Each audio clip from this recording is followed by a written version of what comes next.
Everyone, welcome to Naira study hub. आप सब कैसे हैं? आई होप कि आप सभी अच्छे होंगे और अपनी स्टडी को कंटिन्यू कर रहे होंगे। फ्रेंड्स, आज के वीडियो लेक्चर में जो आपका सब्जेक्ट शैक्षिक प्रबंधन एवं प्रशासन हो जाता है, इसके लघुत्तरीय प्रश्नों की सीरीज को कंटिन्यू करेंगे। वीडियो को बिल्कुल भी स्किप ना कीजिएगा और वीडियो को लास्ट तक ज़रूर देखिएगा। और इससे पहले की वीडियोस को देखने के लिए आप लोग प्लेलिस्ट में जाएंगे, जहां पे आप लोगों को सभी वीडियोस प्रोवाइड हो जाएंगे। हालांकि जिन लोगों ने सब्सक्राइब कर रखा है उन लोगों के पास तो नोटिफिकेशन पहुंच ही जाती है, लेकिन जो अभी पहली बार ये वीडियो देख रहे हैं तो वो लोग प्लेलिस्ट पे जाएंगे तो उन्हें प्रोवाइड हो जाएंगे। तो चलते हैं आज की सीरीज का फर्स्ट नंबर क्वेश्चन देख लेते हैं। विद्यालय प्रबंधन में शिक्षक की भूमिका बताएं। शिक्षा द्वारा ही मनुष्य का सर्वांगीण विकास होता है। जैसा कि आप लोग बहुत अच्छे से जानते हैं, सभी के साथ ऐसा हुआ जिसने शिक्षा ग्रहण की, क्योंकि शिक्षा द्वारा ही मनुष्य का क्या होता है, तो सर्वांगीण विकास होता है। उसको बोलना, किससे कैसे बात करना है, क्या करना है, किसको समझना है, हालांकि हर एक बात जो है शिक्षा के द्वारा ही हमने सीखी है ना, सभी लोगों ने सीखी। शिक्षा संस्कृति के हस्तांतरण, संरक्षण, संवर्धन का प्रमुख स्थान है। किसी भी देश की शिक्षा वहाँ की संस्कृति की परिचायक होती है। शिक्षा की प्रक्रिया की महत्वपूर्ण कड़ी शिक्षक है, क्योंकि शिक्षक ही तो हमें क्या करता है, शिक्षा प्रदान करता है। बिना शिक्षक के हम कैसे शिक्षा प्राप्त कर सकते हैं, है ना। वही हमारी संस्कृति, संतति एवं भविष्य का संरक्षक है। शिक्षक अज्ञान रूपी अंधकार को मिटाकर ज्ञान रूपी प्रकाश दिखाकर मानवता के पथ को आलोकित करने वाला कहा जाता है। यानी शिक्षक ही हमें क्या करता है, हम अंधेरे में होते हैं, हमें उजाले का ज्ञान कराता है, हमें प्रकाश की ओर ले जाता है। यानी शिक्षा प्राप्त करने में शिक्षक का महत्वपूर्ण योगदान होता है हमारे लिए, है ना। इस कारण हमारे देश में शिक्षक को सर्वप्रिय माना जाता है और उसे गुरु का स्थान दिया जाता है। हमारे शास्त्रों में भी कहा गया है कि गुरुआ ब्रह्मा, गुरुआ विष्णु, गुरुआ देवो महेश्वराय, गुरु साक्षात परम ब्रह्मो तस्य श्री गुरुवे नमः। शिक्षक सही अर्थ में राष्ट्र का निर्माता होता है। यदि हमें विवेकशील, उत्साहपूर्ण एवं कर्तव्यपरायण, उत्तम चरित्र वाले शिक्षक नहीं मिलते हैं तो इसमें संदेह नहीं है कि हम शिक्षा संबंधी जितनी भी योजनाएं बना रहे हैं वे सब व्यर्थ होंगी। वित्तीय प्रबंधन शिक्षा वित्त से क्या अभिप्राय है? उत्तम शिक्षा व्यवस्था शिक्षा विकास का एक आधार है और अच्छी शिक्षा व्यवस्था शिक्षा की वित्तीय व्यवस्था पर निर्भर करती है। प्रशासनिक दृष्टि से शिक्षा वित्त दिन प्रतिदिन अधिक महत्वपूर्ण होता जा रहा है। शिक्षा वित्त का अर्थ शैक्षिक वित्त शैक्षिक उद्देश्यों को पूरा करने के लिए साधन है, साध्य नहीं है। ये सत्य है कि कार्मिक दृष्टि से अत्यंत महत्वपूर्ण होते हुए भी शिक्षा वित्त की अपनी समस्याएं हैं। शिक्षा संबंधी आवश्यकताएं संस्थागत विद्यालयों में बढ़ती ही जा रही हैं। इससे वित्त जुटाने संबंधी जटिलताएं भी बढ़ती जा रही हैं। शिक्षा के लिए धन किन साधनों से प्राप्त किया जाए और किन मदों में प्राथमिकता के आधार पर व्यय किया जाए, यह भी एक समस्या के रूप में उभरा है। स्कूली शिक्षा के क्षेत्र में एनसीईआरटी का योगदान बताइए। एनसीईआरटी के उद्देश्य एवं कार्यों और उसके विभिन्न विभागों एवं संस्थानों के कार्यों से स्पष्ट है कि यह परिषद स्कूली शिक्षा और स्कूली शिक्षा के परीक्षा के क्षेत्र में विशेष सहयोग प्रदान कर रही है। यहाँ इसके स्कूली शिक्षा के क्षेत्र में योगदान का वर्णन संक्षेप में प्रस्तुत है। यह परिषद समय के साथ साथ स्कूल शिक्षा के उद्देश्य में परिवर्तन करती है और तदनुकूल उसकी आधारभूत पाठ्यचर्या तैयार करती है। यह परिषद स्कूली शिक्षा के विभिन्न स्तरों के पाठ्यक्रमों के अनुसार मानक पाठ्य पुस्तकें तैयार करती है। यह परिषद शिक्षण विधियों के क्षेत्र में निरंतर शोध कार्य करती और सेवापूर्ण एवं सेवारत शिक्षकों को देश विदेश में विकसित नवीनतम शिक्षण विधियों एवं तकनीकी से अवगत कराती है। यह परिषद शिक्षण के लिए एक नए शिक्षण संस्थानों का विकास करती है और शिक्षकों को उसके प्रयोग में प्रशिक्षित करती है। ये स्कूल स्तर के मूल्यांकन की नई नई तकनीकी से अवगत कराती है। यह स्कूल स्तर के पाठ विषयों के प्रसारण के लिए सॉफ्टवेयर तैयार करती है और उनके प्रसारण की व्यवस्था करती है। यह जवाहर नवोदय विद्यालय में प्रवेश हेतु प्रवेश परीक्षा का संपादन करती है। यह कक्षा 10वीं उत्तीर्ण छात्रों में से प्रतिभा खोज करती है और इस हेतु प्रतिभा खोज परीक्षा का संपादन करती है। ये क्षेत्रीय शिक्षा संस्थाओं RIES के माध्यम से सेवापूर्व और सेवारत शिक्षकों के प्रशिक्षण की व्यवस्था करती है। यह पंडित सुंदरलाल शर्मा केंद्रीय व्यावसायिक शिक्षा संस्थान भोपाल के माध्यम से व्यावसायिक शिक्षा का शिक्षक प्रशिक्षण की व्यवस्था करती है। यह स्कूली शिक्षकों को शैक्षिक एवं व्यावसायिक निर्देशन में प्रशिक्षण देती है। यह जनसंख्या शिक्षा को पूरी रूपरेखा और उसके उद्देश्य एवं पाठ्यक्रम तैयार करती है और उसके लिए पाठ्यपुस्तकें तैयार करती है। यह पर्यावरण शिक्षा की पूरी रूपरेखा, उसके उद्देश्य एवं पाठ्यक्रम तैयार करती है और उसके लिए पाठ्यपुस्तकें तैयार करती है। समय समय पर सरकार की नीति के अनुसार नए नए प्रयोग करती है। यह स्कूली शिक्षक से संबंधित सूचनाएं एवं आंकड़े एकत्रित करती है और उनका प्रसारण करती है। NCERT शैक्षिक सूचनाओं के संकलन, प्रसार व फैलाव की दृष्टिगत कर 5 पत्रिकाओं का प्रकाशन भी करती है। यह है Indian educational review, journal of Indian education, school science, the primary teacher, आधुनिक भारतीय शिक्षा, ये हो जाती हैं। उसके बाद क्वेश्चन आपका हो जाता है परीक्षा नियामक प्राधिकारी का परिचय लिखिए तथा इनके कार्यों का परिचय भी दीजिए। यानी PNP और आपकी परीक्षाएं कौन कराता है? तो PNP ही तो कराता है ना। परीक्षा नियामक प्राधिकारी उत्तर प्रदेश इलाहाबाद प्रदेश के शिक्षा गुणवत्ता में निरंतर सुधार करने के उद्देश्य को दृष्टिगत रखते हुए परीक्षा नियामक प्राधिकारी उत्तर प्रदेश विभाग की स्थापना रजिस्ट्रार विभागीय परीक्षाएं उत्तर प्रदेश के नाम से 1872 यानी 1872 के आसपास हुई थी। वर्ष 1921 कब? तो वर्ष 1921 में माध्यमिक शिक्षा परिषद यूपी बोर्ड के गठन से पूर्व प्रदेश की समस्त शैक्षिक परीक्षाओं का उत्तरदायित्व इस विभाग का था। गुणवत्ता परक शिक्षा उपलब्ध कराने के लिए अध्यापकों को प्रशिक्षित करने हेतु शासन के समय समय पर अनेक संस्थानों एवं प्रशिक्षण महाविद्यालयों की स्थापना और इसमें प्रशिक्षण प्राप्त कर रहे प्रशिक्षु अध्यापकों की परीक्षा का कार्य परीक्षा नियामक प्राधिकारी उत्तर प्रदेश को दिया गया,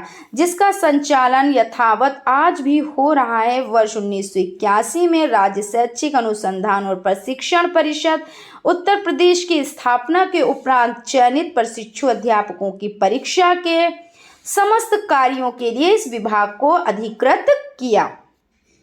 यहाँ पे देख लेते हैं अनुभागों के कार्य एवं विवरण।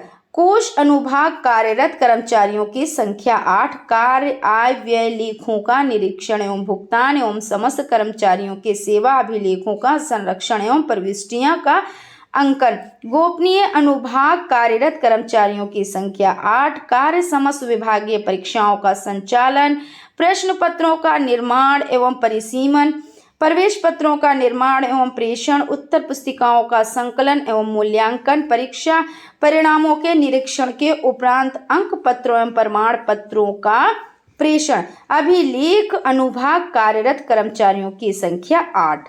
कार्य परीक्षा संबंधी अभिलेखों का संरक्षण, उत्तीर्ण परीक्षाओं के अंक पत्र एवं प्रमाण पत्रों के सत्यापन के साथ साथ मांग के अनुसार द्वितीय प्रति को निर्गत करना, कार्यालय द्वारा निर्गत एवं प्राप्त पत्रों का लेखा जोखा रखना एवं केंद्रीय भंडार का कार्य देखना।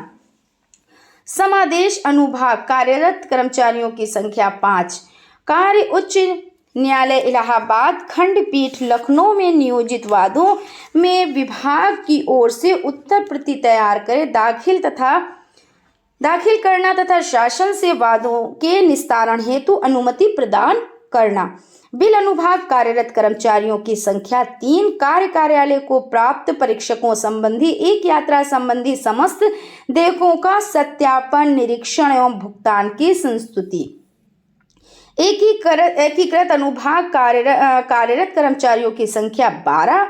कार्य छात्रवृत्ति संबंधी परीक्षा के लिए प्रवेश फॉर्म का जिला विद्यालय निरीक्षक के माध्यम से परीक्षा केंद्रों पर प्रेषण, प्राप्त आवेदन पत्रों का निरीक्षण, अंकन एवं अनुक्रमांक निर्धारण के साथ साथ परीक्षा उपरांत प्रमाण अंक पत्र का मिलान एवं प्रेषण।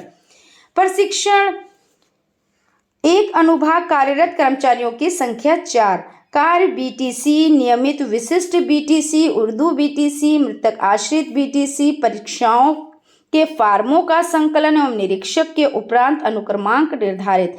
प्रशिक्षण। 2 अनुभाग कार्यरत कर्मचारियों की संख्या 4। कार्य डीपीएड, आंग्ल भाषा परीक्षण, पुस्तकालय विज्ञान प्रमाण पत्र एवं डिप्लोमा इन गाइडेंस साइकोलॉजी परीक्षाओं के फार्मों का संकलन एवं निरीक्षण के उपरांत अनुक्रमांक निर्धारण। अध्यापक दैनंदिनी शिक्षकों के कार्यों का दर्पण है। इस कथन की व्याख्या कीजिए। अध्यापक डायरी से क्या अभिप्राय है, देख लेते हैं। अध्यापक डायरी से तात्पर्य उस अभिलेख से है जिसमें एक अध्यापक वर्ष भर की गतिविधियों का लेखा जोखा तैयार करता है। वर्ष भर में विभिन्न कक्षाओं पढ़ाई जाने वाली विषय सामग्री का विवरण दैनिक, साप्ताहिक, मासिक आधार पर रहता है। समय सारणी कक्षानुसार तथा विषयानुसार रहती है। छात्रों के नाम एवं पते का विवरण रहता है और विद्यार्थियों की प्रगति संबंधी विवरण रहता है। प्रतिभाशाली छात्रों की सूची रहती है। समस्याजनक बालकों की सूची रहती है। इस प्रकार शिक्षक के समस्त कार्यों का शिक्षक दैनंदिनी में उल्लेख रहता है। यह शिक्षक के कार्यों का दर्पण है। बेसिक शिक्षा परिषद के किन्हीं 2 कार्यों का वर्णन कीजिए। तो बेसिक शिक्षा परिषद के कार्य देख लेते हैं। 2022 में भी आया हुआ क्वेश्चन है, 2021 में भी आया हुआ क्वेश्चन है। बेसिक शिक्षा परिषद उत्तर प्रदेश का संबंध 8वीं कक्षा तक दी जाने वाली शिक्षा से है। बेसिक शिक्षा परिषद का कार्य बेसिक शिक्षा का संगठन करना, अध्यापकों की व्यवस्था करना, बेसिक शिक्षा व्यवस्था का नियंत्रण करना, शैक्षिक कार्यक्रमों को प्रभावी क्रियान्वयन करना आदि शामिल है। बेसिक शिक्षा परिषद के गठन के पश्चात प्राइवेट तथा परिषदीय विद्यालयों के कक्षा 1 से 8 तक के पाठ्यक्रम, पाठ्यपुस्तकों और परीक्षा प्रणाली का निर्धारण परिषद द्वारा ही किया जाता है। इसके महत्वपूर्ण कार्य निम्न हैं। जूनियर हाई स्कूल तथा बेसिक प्रशिक्षण प्रमाण पत्र प्रदान करना, शिक्षक प्रशिक्षण की व्यवस्था करना, बेसिक स्कूलों, नॉर्मल स्कूलों, बेसिक प्रशिक्षण प्रमाण पत्र, राज्य शिक्षा संस्थान आदि का पर्यवेक्षण करना तथा उन पर नियंत्रण रखना, राज्य सरकार के अनुदान, आर्थिक सहायता तथा ऋण प्रदान करना, प्राप्त करना, शैक्षिक स्तरोन्नयन और आपका हो जाता है जिला एवं नगर बेसिक शिक्षा समिति द्वारा स्थापित संस्थाओं के लिए स्तर मापक निर्धारित करना, ये हो जाता है आपका। सूचना का अर्थ समझाएं। सूचना का अर्थ इसको समझ लेते हैं। सूचना का आशय उस संदेश या ज्ञान से होता है जो किसी तथ्य के विषय में संदर्भ में अन्य व्यक्तियों को किसी विशेष कारण हेतु प्रदान की जाती है। इनको 3 प्रकार से संपन्न किया जाता है: संकेतों से, मौखिक रूप से तथा लिखित रूप से। सूचनाओं का आदान प्रदान एक व्यक्ति द्वारा दूसरे व्यक्ति को संप्रेषित किया जाता है। संचार साधनों के विकास से वर्तमान में सूचनाओं का और अधिक महत्व बढ़ गया है। अतः सूचना को एक विद्वान ने इस प्रकार परिभाषित किया है: सूचना किसी वस्तु, विषयों, व्यक्ति के विषय में प्रस्तुत वह ज्ञान होता है जो किसी एक व्यक्ति द्वारा दूसरे व्यक्ति को सार्वजनिक तथा व्यक्तिगत रूप से प्रदान किया जाता है। अर्थात सूचना वह ज्ञान है जिसका विभिन्न माध्यमों से आदान प्रदान किया जाता है। मनोवैज्ञानिक और निर्देशन विभाग, मनोविज्ञान शाला उत्तर प्रदेश प्रयागराज के प्रमुख कार्य बताएं। मनोविज्ञान शाला उत्तर प्रदेश प्रयागराज के प्रमुख कार्यों को बताएं। मनोविज्ञान शाला उत्तर प्रदेश स्थापना आचार्य नरेंद्र देव समिति की संस्तुति के आधार पर उत्तर प्रदेश शिक्षा विभाग के तत्वावधान में प्रयागराज में 1947 में की गई है, जो राज्य शैक्षिक अनुसंधान और प्रशिक्षण परिषद उत्तर प्रदेश की एक इकाई मनोविज्ञान और निर्देश विभाग ब्यूरो ऑफ साइकोलॉजी के रूप में कार्यरत है।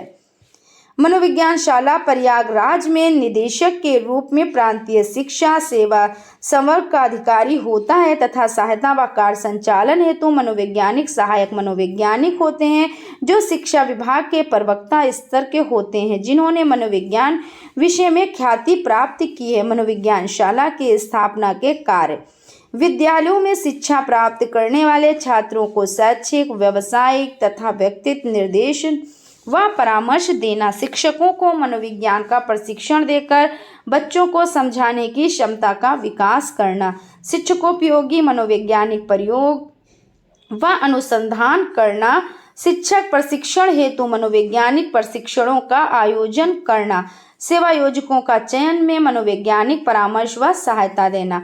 मातृ शिक्षक संघ के उद्देश्य बताएं। माता बालक की प्रथम गुरु होती है, उसके माध्यम से ही बालक एवं बालिकाओं को प्रारंभिक संस्कार प्रदान किए जाते हैं। यानी माता से ही क्या होता है कि जो बालक बालिकाएं हैं उनको जो संस्कार प्रदान होते हैं, तो सबसे पहले किससे प्रदान होते हैं, किससे प्राप्त होते हैं, तो अपनी माता से, है ना, क्योंकि बच्चा सबसे पहले माता के संपर्क में आता है, फिर अपने परिवार के जो बड़े होते हैं, छोटे होते हैं, जो भी हैं, सबके संपर्क में आता है, फिर मोहल्ले वालों के संपर्क में आता है, यानी आसपास के जो लोग होते हैं, उसके बाद विद्यालय जाता है ना। तो ये हो जाता है। तब माताओं को भी विद्यालय से संबंधित रखने के लिए मातृ शिक्षक संघ की स्थापना की गई है। मातृ शिक्षक संघ के प्रमुख उद्देश्य निम्नलिखित है। मातृ शिक्षक संघ के द्वारा माताओं में शिक्षा के प्रति जागरूकता उत्पन्न करना, जिससे छात्र के मार्ग में आने वाली कठिनाइयों को दूर कर सके, यहाँ पे हो जाता है। महिलाओं को उनकी शक्ति, अधिकार और कर्तव्यों का ज्ञान कराना, जिससे कि वे अधिकारों का प्रयोग तथा दायित्व का पालन कर सकें। बालकों के समान बालिकाओं को शिक्षा ग्रहण की विशेषताओं का प्रचार प्रसार करना, क्योंकि संघ की सदस्य महिलाओं के द्वारा अन्य महिलाओं को भी बालिका शिक्षा के बारे में बताया जाता है। विद्यालय में जाकर बालिकाओं को शिक्षा ग्रहण हेतु प्रोत्साहित करना चाहिए, क्योंकि माता द्वारा कही गई बात का बालक बालिकाओं पर तुरंत प्रभाव पड़ता है। महिलाओं को भी यह अनुभव कराना कि उनके पुरुषों के समान संघ बनाने और विद्यालय संबंधित संघ में भाग लेने का अधिकार है। बालिकाओं के चहुमुखी विकास के लिए माता शिक्षक संघ की स्थापना की गई, जिससे कि बालिकाओं को विकास की मुख्य धारा से जोड़ा जा सके। विद्यालय गतिविधियों और विकास में महिलाओं का सहयोग प्राप्त करने की सर्वोत्तम विधि यही है, क्योंकि इसमें महिलाओं में दायित्व की भावना का विकास होता है। महिलाओं को यह अधिकार होना चाहिए कि पुरुषों के समान संघ बनाने और विद्यालय संबंधित संघ में भाग ले सकें। उसके बाद आपका क्वेश्चन हो जाता है, भूस्खलन से क्या तात्पर्य है और इसके प्रभाव बताएं। तो भूस्खलन से देखिए, भूजल चट्टानों में वजन बढ़ा देते हैं, जिससे नीचे की ओर खिसक जाते हैं, इसी को भूस्खलन कहते हैं। भूस्खलन कई प्रकार के होते हैं। जब वे थोड़ी दूर तक ही खिसकते हैं तो इनको स्लम कहते हैं। यदि ये दूरी अधिक होती है तो इनको शेल स्खलन कहते हैं। यदि बहुत ऊंचाई से मलबा अथवा शेल टुकड़े गिरते हैं तो इनको रॉक फॉल शेल खिसकना कहते हैं। प्रभाव: भूस्खलन से पर्वतीय ढालों पर बड़े गड्ढे बन जाते हैं, इससे नए ढालों का निर्माण होता है। भूस्खलन द्वारा गिराए गए मलबे से नदियों के मार्ग अवरुद्ध हो जाते हैं तथा बांध के पीछे झील का निर्माण हो जाता है। भूस्खलन के कारण मार्ग भी अवरुद्ध हो जाते हैं। पर्वतों की तलहटी से बसे गांव व शहर भी भूस्खलन की चपेट में आ जाते हैं। फलस्वरूप अपार धन जन की हानि होती है। उत्तरी पूर्वी भारत में भूस्खलन की संभावनाएं अत्यधिक रहती हैं, क्योंकि ये क्षेत्र विशाल पर्वत श्रृंखला से आच्छादित है। अब यहाँ पे हम लोग देख लेते हैं क्या है, आच्छादित है। कुछ पर्वतों पर वर्ष भर हिमभीति बनी रहती, परिणाम स्वरूप हिमगलन से पर्वतीय धरातल नम होता रहता है। चट्टानों के अंदर हिमजल प्रवेश कर जाता है, फलस्वरूप भूस्खलन होता है। जो पर्वतीय ढालों पर निवास करते हैं वे भूस्खलन में हजारों फीट मलबे में दब जाते हैं। विद्यालय प्रबंधन के क्षेत्र को समझाएं। विद्यालय प्रबंधन का क्षेत्र बहुत व्यापक एवं विस्तृत है। इसके अंतर्गत वे सभी शैक्षिक परियोजनाएं आती हैं जो प्रजातंत्र की आवश्यकताओं को पूर्ण करती हैं। विद्यालय प्रबंधन का संबंध विद्यालय प्रणाली के सभी सदस्यों एवं कार्यों से है, जैसे प्रधान एवं छात्रों का संबंध, छात्र एवं अध्यापक वर्ग का संबंध, विद्यालय एवं समाज का संबंध, कर्मचारी एवं अध्यापक वर्ग का संबंध, प्रधानाध्यापक एवं अध्यापक का संबंध, विद्यालय एवं राज्य का संबंध आदि इससे संबंधित कार्य हैं। विद्यालय प्रबंधन के उद्देश्यों का निर्माण, अध्यापक वर्ग के कार्य में समन्वय, विद्यार्थियों का वर्गीकरण एवं सामूहिकरण, पाठ्यक्रम सहगामी कार्यक्रमों का क्रमिक संगठन, पाठ्य नियोजन एवं कार्य विभाजन, विभिन्न सेवाएं जैसे भवन एवं उपकरण, प्रयोगशाला, पुस्तकालय, स्वच्छता आदि का प्रबंधन, विद्यालय में अनुशासन बनाए रखना, स्वच्छता एवं स्वास्थ्य शिक्षा के लिए कार्यक्रमों का गठन करना, विद्यालयों के कार्यालय की देखभाल, विद्यालयों का बजट बनाना, ये हो जाते हैं। गृह विद्यालयों एवं समाज के कार्यों का समन्वय, विद्यार्थियों को समाज सेवा कार्यक्रम में लगाना, बच्चों में मिलकर कार्य करने की भावना विकसित करना, छात्रों की उपलब्धि का मूल्यांकन करना, अध्यापकों की योग्यता के अनुसार कार्य विभाजन करना, विद्यालयों की नीतियों का लोकतांत्रिक ढंग से निर्माण करना, विद्यालय नीतियों में अध्यापकों के कर्तव्य पालन में सामंजस्य करना, विद्यालय की नीतियों को आधुनिक शैक्षिक दर्शन के अनुरूप बनाना, विभागीय अधिकारियों से सहयोग का आदान प्रदान करना। इस तरह से हो जाते हैं। प्रश्न है, संस्थागत नियोजन और प्रबंधन से आप क्या समझते हैं? इसकी आवश्यकता और महत्व को समझाएं। अथवा है, नियोजन व प्रबंधन एक दूसरे के पूरक हैं, स्पष्ट कीजिए।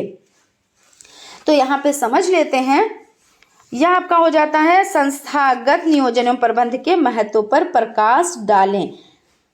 इसमें उत्तर देख लेते हैं। संस्थागत नियोजन एवं प्रबंधन 3 शब्दों से मिलकर बना है। संस्थागत नियोजन प्रबंधन संगठन संस्था से संबंधित या संस्था के बारे में नियोजन योजना बनाना या योजनाबद्ध ढंग से प्रबंधन संसाधनों का अधिकतम उपयोग करते हुए योजना का समुचित क्रियान्वयन व लक्ष्य प्राप्ति हेतु समेकित प्रयास। इस प्रकार स्पष्ट है कि संस्थागत नियोजन एवं प्रबंधन से अभिप्राय है कि किसी भी संगठन या संस्था द्वारा अपने विकास व लक्ष्यों की पूर्ति के लिए योजना बनाना या उसका बेहतर क्रियान्वयन करना तथा इसके लिए सामूहिक रूप से सतत प्रयास करना परिभाषा है नियोजन एवं प्रबंधन। इसमें देख लेते हैं। एम.बी. बुच के अनुसार एक शैक्षिक संस्था द्वारा अपनी आवश्यकताओं की पूर्ति के लिए भविष्य में प्राप्त होने वाले साधनों के आधार पर सुधार एवं विकास के दृष्टिकोण से बनाई गई योजना उस संस्था की संस्थागत योजना है। आर.एस. डेवर के अनुसार प्रबंधन के अंतर्गत उद्देश्यों का प्रतिपादन करना, उनको प्राप्त करने हेतु नियोजन करना, संगठन स्थापित करना, कर्मचारियों की व्यवस्था करना, उन्हें निर्देश देना, समन्वित करना, उनके कार्यों का मूल्यांकन करना, नियंत्रण करना, उन्हें प्रोत्साहन देना और सभी क्रियाओं के सामंजस्य स्थापित करना हो जाता है। जेम्स लुंडे के मतानुसार प्रबंधन मुख्य रूप से किन्हीं विशिष्ट उद्देश्यों के लिए प्रयासों को नियोजित, संगठित, समन्वित, अभिप्रेरित एवं नियंत्रित करने की कला है। अब देख लेते हैं। देखिए, इसमें है संस्थागत नियोजन एवं प्रबंधन की आवश्यकता एवं महत्व। आज जीवन के प्रत्येक क्षेत्र में द्रुतगामी गति से परिवर्तित हो रहे हैं। ऐसे में प्रत्येक संस्था व संगठन की आवश्यकताओं, उद्देश्यों में भी सतत परिवर्तन हो रहे हैं। अपनी संस्था के निर्धारित लक्ष्यों को निर्धारित समय सीमा तक प्राप्त करने, आवश्यकताओं की पूर्ति, समस्याओं के समुचित समाधान तथा अपने उपलब्ध संसाधनों के बेहतर सदुपयोग की दृष्टि से संस्थागत नियोजन एवं प्रबंधन अत्यंत आवश्यक है। अपने उद्देश्यों की पूर्ति हेतु जीवन के प्रत्येक क्षेत्र में व्यक्ति या संस्था, संगठन को अपने कार्यों का नियोजन करना सदैव अनिवार्य होता है। इस प्रकार से एक कार्यक्रम या उद्देश्य का चुनाव करना और पहले से ही यह निर्णय लेना कि क्या करना है, किस क्रम में करना है तथा कब और कैसे करना है, इसके लिए नियोजन एवं प्रबंधन एक अनिवार्य शर्त है। संक्षेप में संस्थागत नियोजन एक प्रबंधन की आवश्यकता एवं महत्व निम्न कारणों से है। संस्था विद्यालय के सदस्यों में उत्तरदायित्व की भावना का विकास होता है। संस्था में लोकतांत्रिक वातावरण की स्थापना में सहायता मिलती है, शैक्षिक लक्ष्यों की प्राप्ति संभव होती है, संस्था के कार्यों में सुधार होता है व गुणवत्ता में वृद्धि होती है, समय, धन एवं श्रम की बचत होती है, संस्था के सभी सदस्यों में बेहतर सामंजस्य स्थापित करने में सहायता मिलती है, समस्याओं कठिनाइयों की पहचान होती है व उन्हें दूर करने में मदद मिलती है, संस्था की आवश्यकताओं की पहचान व उसकी पूर्ति करना संभव होता है, संस्था के लक्ष्यों के निर्धारण में सहायता मिलती है। इस प्रकार स्पष्ट है कि नियोजन व प्रबंध एक ऐसी कला है जिसके बेहतर व संतुलित उपयोग द्वारा प्रत्येक क्षेत्र में निर्धारित लक्ष्यों की प्राप्ति संभव होती है। इसलिए आज जीवन के सभी क्षेत्रों में दिन प्रतिदिन नियोजन एवं प्रबंधन का महत्व बढ़ता जा रहा है। अब देख लेते हैं कुशल प्रबंधन से आप क्या समझते हैं। तो विद्यालय प्रबंधन में किस प्रकार किसकी भूमिका होती है स्पष्ट कीजिए। 2019 में आया हुआ क्वेश्चन है। देख लेते हैं विद्यालय प्रबंधन का अर्थ। एक संगठन में कार्यरत व्यक्तियों के प्रयासों से निश्चित उद्देश्यों को प्राप्त करने के लिए नियोजन, निर्देशन एवं समन्वय करने को प्रबंध कहते हैं। अर्थात विद्यालय प्रबंध से आशय विद्यालय के विशिष्ट उद्देश्यों को प्राप्त करने के लिए प्रयासों को नियोजित, समन्वित, अभिप्रेरित एवं नियंत्रित करना तथा मानवीय भौतिक स्रोतों से समन्वय स्थापित करना है। विद्यालय प्रबंधन में प्रबंधक, प्रधानाचार्य, शिक्षक, कर्मचारी, छात्र, अभिभावक, भौतिक संसाधन, शिक्षण प्रक्रिया आदि की भूमिका होती है। इन सबको गतिशील बनाने रखने में प्रबंधक की महत्वपूर्ण भूमिका होती है। एक सबल एवं प्रभावशाली विद्यालय प्रबंध में 3 विशेषताएं होनी चाहिए। विद्यालय प्रबंधन में लचीलापन हो, विद्यालय प्रबंध में व्यवहारिकता हो, राष्ट्र के सामाजिक, राजनीतिक तथा दार्शनिक नीतियों मूल्यों के अनुरूप हो, विद्यालय प्रबंधन में सक्षमता हो, शिक्षा के अपेक्षित उद्देश्यों की प्राप्ति हेतु समन्वित प्रयास हो। विद्यालय प्रबंधन द्वारा शिक्षा की प्रक्रिया का संचालन करना होता है जिसका आंकलन छात्रों के विकास तथा उपलब्धियों अथवा व्यवहार से किया जाता है, जिसे अधिगम उपलब्धि मानते हैं। विद्यालय प्रबंधन शिक्षा प्रक्रिया का मूल आधार तथा कार्य क्षेत्र है जहाँ शिक्षण अधिगम प्रक्रिया का संपादन किया जाता है। प्रत्येक संस्था के अपने लक्ष्य और आदर्श होते हैं और उनकी सफलतापूर्वक प्राप्ति के लिए उचित प्रबंधन की आवश्यकता होती है। विद्यालय एक महत्वपूर्ण सामाजिक संस्था है, अतः इसकी एक सुसंगत प्रधानात्मक व्यवस्था होनी चाहिए। बिना किसी प्रभावशाली प्रबंध के विद्यालय जीवन में अव्यवस्था फैल जाने की संभावना बनी रहती है। एक प्रभावशाली प्रबंधक विद्यालय में उचित व्यवस्था करता है, उचित व्यक्तियों को उचित स्थान पर उचित समय में उचित ढंग से रखता है। विद्यालय संगठन के उद्देश्यों को लिखिए। तो इसमें देख लेते हैं विद्यालय संगठन के मुख्य उद्देश्य।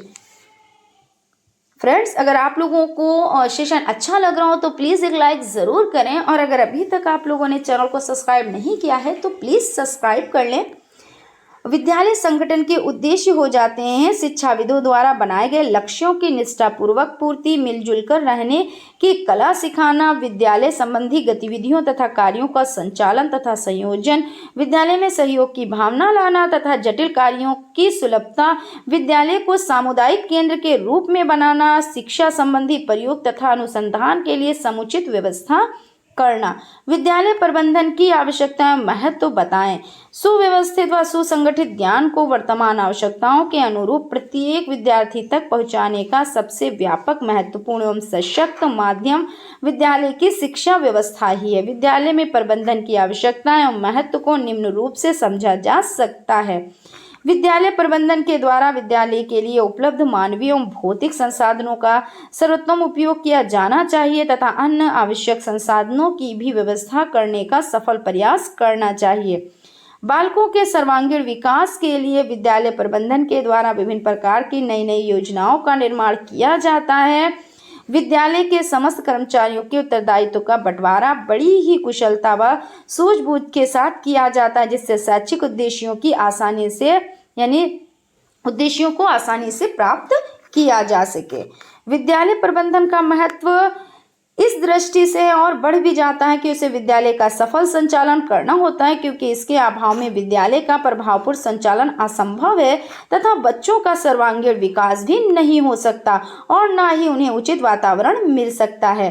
विद्यालय प्रबंधन में छात्रों के सर्वांगीण विकास के लिए विभिन्न प्रकार की पाठ्य सहगामी क्रियाओं को संचालित किया जाता है, जिससे छात्रों का शारीरिक एवं मानसिक विकास हो सके। संपूर्ण शिक्षण अधिगम प्रक्रिया को प्रभावी बनाने के लिए योग्यता के आधार पर ही शिक्षकों व अन्य कर्मचारियों को कार्यभार सौंपा जाता है। निष्कर्षतः हम कह सकते हैं कि यदि किसी विद्यालय का प्रबंध तंत्र उत्तम हो तो उस विद्यालय से निकलने वाले छात्रों की उपलब्धि भी उत्तम एवं प्रभावशाली होगी, जो अपने विद्यालय, देश, परिवार व समाज का मस्तिष्क ऊंचा रखते हुए अपने उच्चतम घनत्व को प्राप्त कर सकेंगे। इस प्रकार ये कहा जा सकता है कि आज विद्यालयों को सर्वप्रथम अपने प्रबंधन तंत्र को सबल एवं सशक्त बनाने के प्रयास करने चाहिए। किसी भी संस्था का केंद्र बिंदु माना जाता है। प्रशासन, प्रबंधन एवं संगठन में अंतर तालिका बनाकर बताएं। तो इसको समझ लेते हैं। इसमें आपका हो जाता है प्रशासन। सबसे पहले आपका प्रशासन है, फिर प्रबंधन, फिर संगठन। तो प्रशासन का कार्य प्रमुख रूप से पूर्व नियोजित होता है और प्रबंधन का कार्य स्टाफ के निर्देश, समन्वय, अभिप्रेरणा से संबंधित होता है और संगठन संस्था के समस्त स्टाफ के मध्य संबंधों को अभिव्यक्त करता है। प्रशासन बाहरी घटकों से प्रभावित होता है, प्रबंधन कर्मचारियों से संबंधित एवं प्रभावित होता है और संगठन आपका हो जाता है, संगठन कर्मचारियों, विभागों के कार्यों, परस्पर संबंधों एवं संयोजन से प्रभावित होता है। प्रशासन संबंध को निर्देशित एवं संगठन के आकार को निर्धारित करता है। प्रबंधन संगठन को दृढ़, सजीव एवं गतिशील बनाता है। संगठन एक निर्जीव ढांचा है। प्रशासन संस्था का मस्तिष्क होता है, प्रबंधन संस्था का हृदय है और संगठन संस्था का शरीर होता है। प्रशासन निर्धारणात्मक भूमिका का निर्वहन करता है, यह क्रियात्मक भूमिका निर्वाह करता है, यानी प्रबंधन क्रियात्मक भूमिका निर्वाह करता है और संगठन ये प्रशासन एवं प्रबंधन में समन्वय स्थापित करता है। प्रशासन से संबंधित समस्त कार्य उच्च स्तरीय प्रबंध करते हैं। प्रबंधन का कार्य मध्य एवं निम्न स्तरीय प्रबंधकों द्वारा किया जाता है। संगठन का कार्य प्रशासन एवं प्रबंधन के परस्पर सहयोग एवं समन्वय पर निर्भर करता है। 7 हो जाता है प्रशासन संस्था के समस्त नीतियों एवं उद्देश्यों का निर्धारण करता है। प्रबंधन उद्देश्यों की प्राप्ति हेतु नीतियों के क्रियान्वयन का कार्य करता है और संगठन प्रबंधन का एक ऐसा उपकरण है जो एक आधार का निर्माण करता है। और आपका हो जाता है प्रशासन व्यवसाय को पूंजी एवं समृद्धि प्रदान करता है। प्रबंधन प्रशासन द्वारा नियुक्त वेतनभोगी वर्ण में होता है। संगठन प्रशासन द्वारा निर्धारित प्रबंधन का उपकरण है। शैक्षिक प्रशासन से आप क्या समझते हैं? आज शिक्षा प्रशासन को एक ऐसी प्रक्रिया माना जाता है जिसके अंतर्गत शिक्षा के लक्ष्यों की प्राप्ति के लिए नियोजित व्यक्ति सुव्यवस्थित रूप से उपलब्ध संसाधनों का अधिकतम प्रयोग करते हुए सहयोगपूर्ण कार्य करते हैं। यद्यपि शिक्षा प्रशासन सामान्य प्रशासन या लोक प्रशासन का एक अंग है, परंतु शिक्षा प्रशासन अन्य प्रशासनों से थोड़ा भिन्न है, चूंकि इसका उद्देश्य मान्य मूल्यों को प्राप्त करना होता है और मानवीय कुशलता का अधिक से अधिक विकास इसके द्वारा किया जाता है। प्रबंधन की प्रकृति लिखिए। प्रबंधन की प्रकृति बदलती रहती है। पहले प्रबंधन तथा स्वामित्व को एक ही अर्थ में प्रयुक्त करते थे, परंतु आज तकनीकी एवं औद्योगिक युग में इनके अर्थ एवं प्रकृति भिन्न है। प्रबंधन की प्रकृति निम्न प्रकार है। प्रबंधन एक कला तथा विज्ञान है और एक अध्ययन का क्षेत्र भी है। प्रबंधन एक विकास का साधन तथा अधिकार तंत्र भी है। प्रबंधन व्यक्तियों के कार्य कराने की सार्वभौमिक प्रक्रिया है। प्रबंधन व्यक्तियों के संगठित समूह से कार्य करने का एक तंत्र है। प्रबंधन एक व्यवसाय पेशा है, इसकी अपनी आचार संहिता है और प्रबंधन पर्यावरण की गुणवत्ता बनाए रखने का कार्य है। एक अच्छे विद्यालय भवन में कौन कौन सी विशेषताएं होनी चाहिए, तो देख लेते हैं। एक अच्छे भवन की विशेषताएं, एक अच्छे भवन यानी एक अच्छे विद्यालय भवन में निम्नलिखित विशेषताएं होनी चाहिए। पर्याप्त स्थान का उपलब्ध होना। जब भी किसी विद्यालय भवन की संरचना की जाए तो उसे इस बात का ध्यान देना चाहिए कि वहां किस कक्षा तक पढ़ाई होगी, प्रत्येक कक्षा के कितने भाग होंगे, प्रत्येक विभाग में छात्रों की कितनी संख्या होगी, विद्यालय की भावी योजनाएं क्या होंगी, विद्यालय में पाठ्यक्रम सहगामी क्रियाओं की व्यवस्था कैसी होगी, विद्यालय के वार्षिक समारोह कहाँ आयोजित होंगे आदि। यानी ये सब जब अगर स्थान होगा तभी तो ये संभव हो पाएगा ना, यानी पर्याप्त स्थान का उपलब्ध होना। स्थान थोड़ा कम है तो कक्षाओं को विभिन्न भागों में विभक्त करने की योजना को स्थगित किया जा सकता है।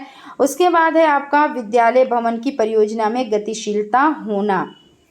विद्यालय भवन में बहुत अधिक स्थिरता नहीं होनी चाहिए, वरन उसमें लोच तथा गतिशीलता होनी चाहिए। इससे उसमें आवश्यकता अनुसार परिवर्तन किया जा सके।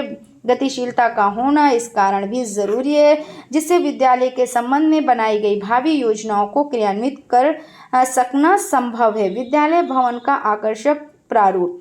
विद्यालय भवन की तीसरी तथा महत्वपूर्ण विशेषता है भवन का आकर्षण होना। भवन को आकर्षण बनाने के लिए यह आवश्यक नहीं है कि इसमें खूब पैसा व्यय किया जाए, वरन इसके लिए आवश्यक है कि भवन का रख रखाव इस प्रकार का हो जिससे वह आकर्षण प्रतीत हो। भवन का सुविधाओं से युक्त होना। विद्यालय भवन में खेल का मैदान, हवा, रोशनी की व्यवस्था, पानी, बिजली, शौचालय की व्यवस्था, कॉमन रूम की व्यवस्था आदि उपलब्ध होनी चाहिए। विद्यालय का सहयोगात्मक वातावरण। विद्यालय भवन में जहां एक और भौतिक सुविधाओं का उपलब्ध होना जरूरी है, वहीं दूसरी ओर उसने भावात्मक एकता का भी होना आवश्यक है। इस संबंध में विलियम आइगर ने ठीक ही लिखा है कि विद्यार्थियों में सहयोगात्मक दृष्टिकोण तथा स्कूल के प्रति प्रेम के लिए आकर्षण एवं स्वस्थ वातावरण से अधिक सहायक और कोई भी शिक्षात्मक कार्यक्रम नहीं है।